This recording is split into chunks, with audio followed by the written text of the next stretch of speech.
9 अप्रैल 1986 की घटना है ये। उस दिन जो है शहर का नीदा लगा हुआ था, जो मुसलमानों का एक त्यौहार है जो होली के बाद मनाया जाता है।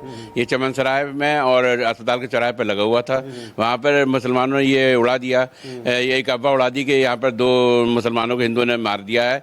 उसके कारण से यहाँ पर अघोषित कर्फ्यू की स्थिति आ गई थी। मेला खत्म हो गया था, अघोषित कर्फ्यू की स्थिति आ गई थी। उसी दिन पुष्पा सिंघल जो एक भाजपा की लीडर थी वो आई हुई थी। उन्हें सुनने के लिए, मेरे फादर राजनीति के वो थे, राजनीतिक आदमी थे, इसलिए उनका सुनने के लिए गए थे वहाँ पे।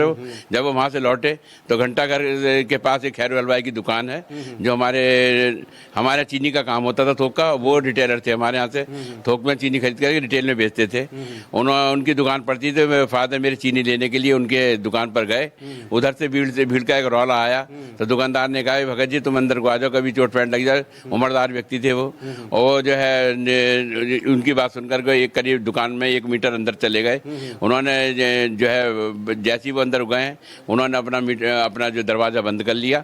और उसके बाद उन्होंने जो कर्मचारी थे वो और जो सड़क के कुछ आदमी अंदर चले गए थे वो, उन्होंने 23-24 आदमी मिलकर के उनका मर्डर अत्यंत निशंसता पूर्वक कर दिया। कोई पकड़ा गया हत्याकांड में? नहीं, उसे पकड़े गए थे 7 आदमी, लेकिन जो है उनके समाजवादी पार्टी के आदमी ने उनकी पैरवी करके, उस वक्त उनकी सरकार थी, उन्हें छुड़वा दे। किसी को मेरे लाख कोशिश करने के बावजूद, मैंने खूब मुकदमे में लड़ाए उसके, लेकिन जो है निरंतर प्रयास करने के बावजूद किसी को सजा नहीं हुई। जो दंगाई थे हमारे घरों में वहाँ आग लगा दी। हमारे जो घर थे हम खुला हुआ वहाँ से छोड़कर चले गए थे।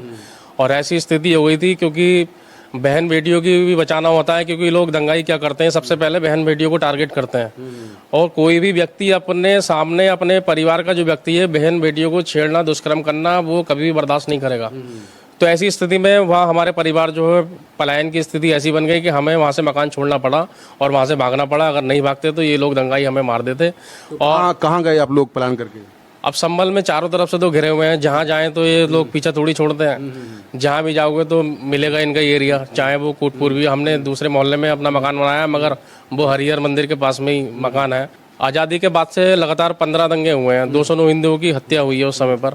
तो 15% की आबादी अगर 24 नवंबर की घटना कंट्रोल नहीं करते तो ये जो आबादी है वो 5% या 3% रह सकती थी।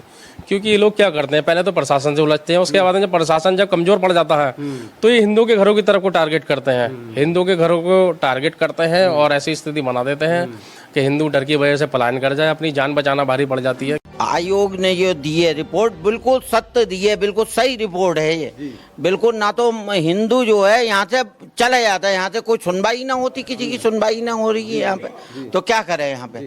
तो आयोग ने जो लिखा है बिल्कुल सत्य लिखा है।